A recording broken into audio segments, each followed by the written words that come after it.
Hello dear students, welcome back to organised knowledge channel. और आज की जो वीडियो है उसमें डिस्कस करेंगे assessment worksheet number 12 for class 9th social science की बच्चों ये वर्कशीट है जो आपके लिए 11 जनवरी 2022 के लिए शेड्यूल की गई है। आज की जो वर्कशीट है उसमें हमें सोर्स बेस्ड क्वेश्चंस दिए गए हैं। तो पहले आपको एक पैराग्राफ दिया गया है जिसको रीड करना है, फिर कुछ क्वेश्चंस है जिनके आंसर आपको करने हैं। So read the except given below and darken the circle of correct answer of question number 1 to 4। ठीक है, आपको ये रीड करना है और क्वेश्चन नंबर 1 to 4 जो है आपको यहाँ पे दिए गए हैं जो सॉल्व करने हैं। So the cold weather season begin from mid November in the northern India and stay till February. तो नॉर्दर्न इंडिया में मिड नवंबर से winter season cold weather season शुरू हो जाता है till mid February and stay till February तक तो जो है रहता है। December and January are the coldest month in the northern part of India. December January coldest month है। The temperature decreases from south to the north. South to north तक जब हम जाते हैं तो टेम्परेचर क्या करता है, डिक्रीज करता है। जैसे अगर हम हिमालय की तरफ जाएंगे अभी, ठीक है, श्रीनगर की तरफ, तो क्या होगा, टेम्परेचर डिक्रीज करेगा। The average temperature of Chennai the eastern coast is between 24 to 25 degree Celsius. ठीक है, एवरेज टेम्परेचर चेन्नई का जो है वो क्या है, 24 to 25 डिग्री सेल्सियस रहता है। While in the northern plains it range between 10 degree to 15 degree. तो 10 डिग्री 15 डिग्री रहता है नॉर्दर्न प्लेन्स में, यानी प्लेन्स में टेम्परेचर कम हो जाएगा। And days are warm and night are cold. Days जो है वो थोड़ा गर्म होते हैं फिर भी, लेकिन नाइट बहुत ज़्यादा ठंडी हो जाती हैं। Frost is common in the north. North में जो है जो फ्रॉस्ट होता है, पाला जो पड़ता है, ठीक है, ठंड जो है वो बहुत कॉमन हो जाती है। And the higher slope of the Himalaya experience snowfall. और हिमालय की तरफ जो है जाते हैं तो स्नोफॉल हो जाती है during this monsoon, during this season. The north east trade wind prevail over the country. और इसमें क्या होता है कि जो नॉर्थ ईस्ट ट्रेड है, ट्रेड विंड्स है वो यहाँ पर पूरे कंट्री में प्रीवेल करती हैं। They blow from land to sea and hence more most of the country it is a dry season. ठीक है, ये जो है लैंड से सी की तरफ ये फ्लो करती हैं, जिससे मोस्ट ऑफ द कंट्री में ड्राई सीजन रहता है। Some amount of rainfall occurs on the Tamil Nadu coast from these winds. ठीक है, as here they blow from sea to wind. और कुछ अमाउंट ऑफ रेनफॉल जो है तमिलनाडु का जो एरिया है उसमें होती है इन विंड्स के कारण, क्योंकि यहाँ पे जो हवाएं हैं वो सी टू लैंड जो है वो ब्लो करती हैं। In the northern part of the country A feeble high pressure region develop. ठीक है, और नॉर्दर्न पार्ट में क्या होता है, हाई प्रेशर रीजन डेवलप हो जाता है।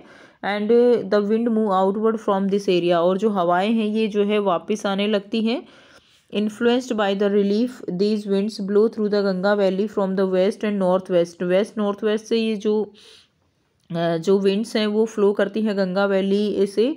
ठीक है, the weather is normally marked by the clear sky, low temperature and low humidity and feeble variable wind.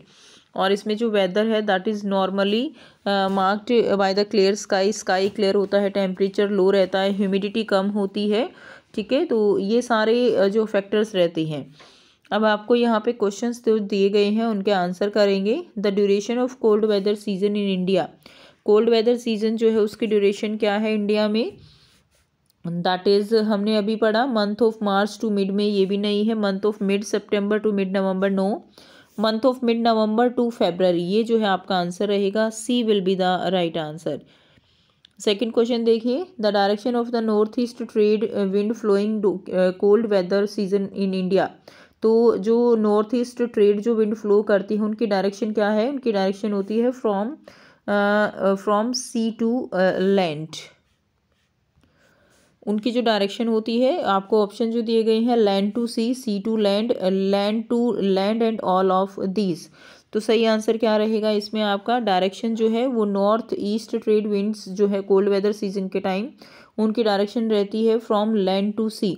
ठीक है, ए जो है इसका राइट आंसर आपका हो जाएगा, लैंड टू सी जो है वो फ्लो करती हैं।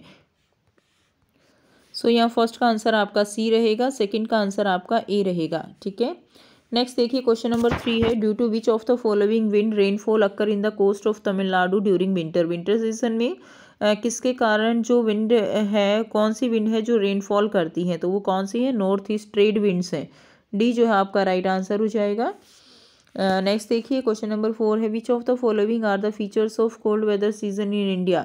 तो कोल्ड वेदर सीजन में क्या क्या फीचर्स होते हैं। लो टेम्परेचर एंड ह्यूमिडिटी होता है, temperature decreases as we move from south to north and clear sky, all of the above. तो सही आंसर हो जाएगा इसमें ऑल ऑफ द अबव।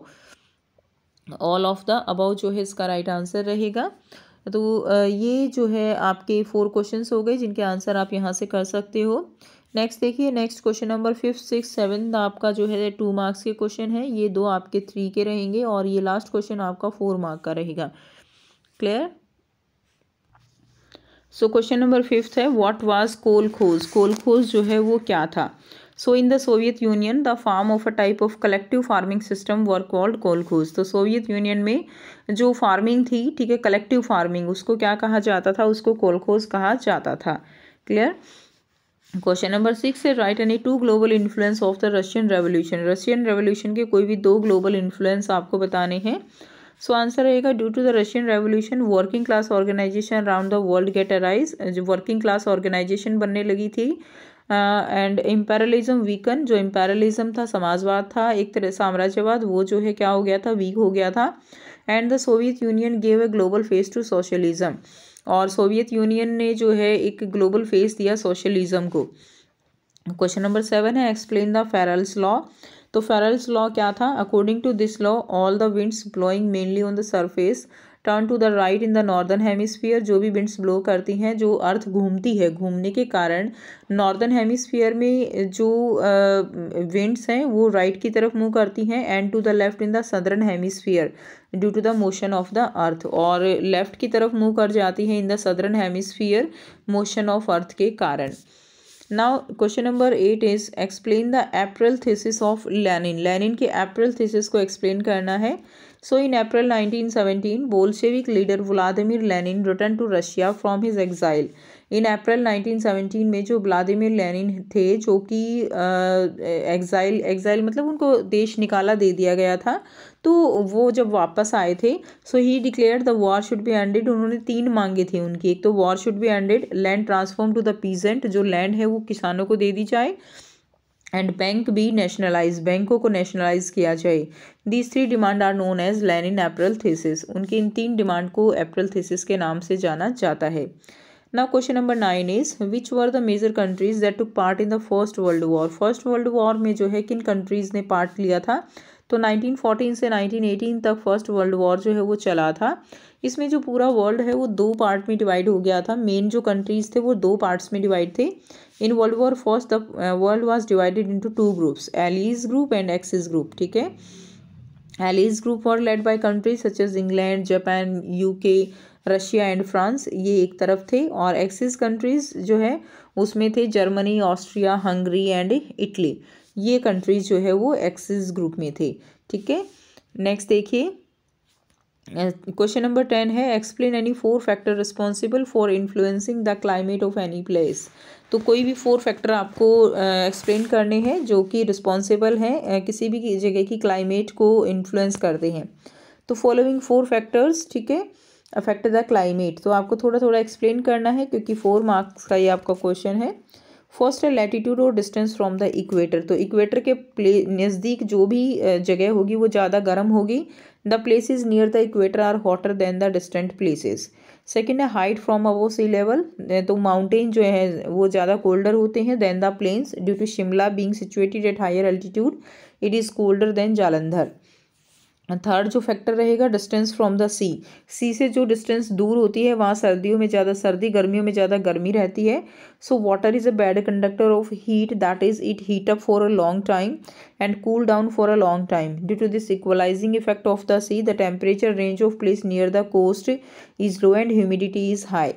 तो क्या होता है ना कि जो समुद्र के नज़दीक जगह होती हैं उसकी वजह से टेम्परेचर जो है वो कैसा रहता है, near the coast is low रहता है। ठीक है, एंड ह्यूमिडिटी जो है वो वहाँ पर हाई रहती है।